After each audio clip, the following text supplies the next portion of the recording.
Panibagong araw, panibagong eto na naman tayo sa sermon. Ayan, samahan niyo kami sa panibagong yugto na naman na aming gagawin. At eto nga, pagdating namin dito ay nag-warm up na agad ang mga dancers. Tapos dito naman sa kabila, sa stage ay nagagawa naman kami ng props. Tapos ayan, kung makikita niyo, pinag-umpisa ko na sila tanggalin ang mga tela ng pamaypay at dito nga ay may gumagawa na din ng shield.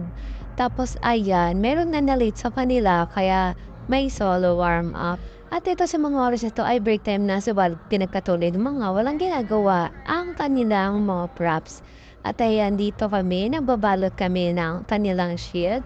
Tapos dito naman ay sa kabitan ng kanilang mga braso at kanilang hawakan sa kamay. At dito nga ay may mga nag-10-20 pa nga dito habang break time. Namantala nila.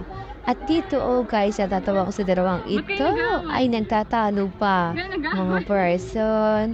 Bakit naman kasi ganyan? Tapos dito nga guys, ay nagtulong-tulong na sila at ito nga, nako, sumasakit ang ulo ko, sa matigas sa ulo ito, batang ito.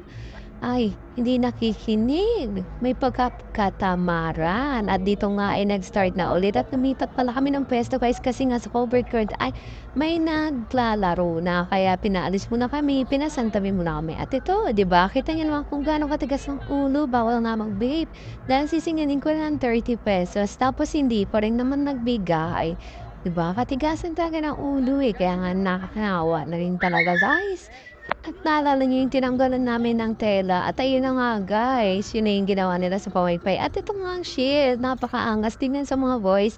At matapos naman lahat ay tulong-tulong na kami nagdikpit nito mga balaspas na ito. Tapos ayun na nga guys, ay matapos ang lahat, ito na nga ang kami mga gawa na props na hawakan ng mga dancers na natapos namin. At ayun matapos ay nag-meeting na bigay sermon na naman. So yun na, thank you for watching!